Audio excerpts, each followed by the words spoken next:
1000க்கும் மேற்பட்ட புதிய பால் உற்பத்தியாளர் சங்கத்தை துவக்கி இருப்பதாக பால்வளத்துறை அமைச்சர் மனு தங்கராஜ் தெரிவித்துள்ளார்.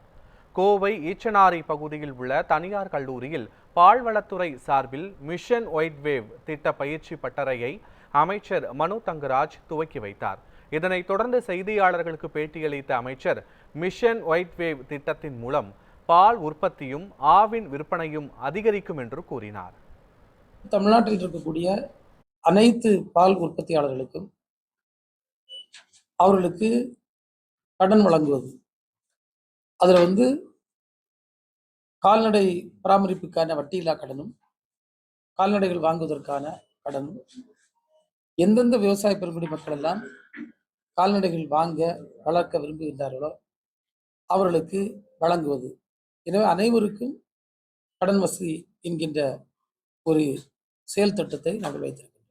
கோயம்புத்தூரில் செயல்பட்டு சிறந்த நிறுவனங்கள் நம்முடைய ரத்தினம் கல்லூரிகளும் அதே போன்று குமரகுரு கல்லூரிகளும் இணைந்து அவர்களிடத்தில் பிஸ்னஸ் ஸ்கூலில் படிக்கக்கூடிய MBA ஸ்டூடெண்ட்ஸ் அவர்களை நாங்கள் அவர்களோடு ஒரு கொலாபரேஷனை ஏற்படுத்தி அந்த மாணவர்களில் ஒரு குறிப்பிட்ட அளவுக்கான மாணவர்களை தேர்வு செய்து MBA செகண்ட் இயர் ஸ்டூடெண்ட்ஸை அவங்களுக்கு முறையான பயிற்சி, அதாவது இந்த 3 அடுக்கு கூட்டுறவு சங்கங்களை பற்றியும், எப்படி ஒரு நலிவுற்ற சங்கத்தை அங்கு ஒரு சோஷியல் அனாலிசிஸ் பண்ணி அதற்கான ஒரு ரிசோர்ஸ் மேப்பிங்கும் பண்ணி, அதே போன்று அவர்களுக்கு ஒரு பிஸ்னஸ் பிளான் தயாரித்து கொடுத்து, இந்த மாணவர்கள் சுமார் 3 மாத காலம் அவர்களோடு பயணித்து அந்த சங்கங்களை லாபகரமான சங்கங்களாக மறு கட்டமைக்கக்கூடிய முயற்சியை மேற்கொள்வதற்கான ஒரு திட்டம் நாங்கள் மிஷன்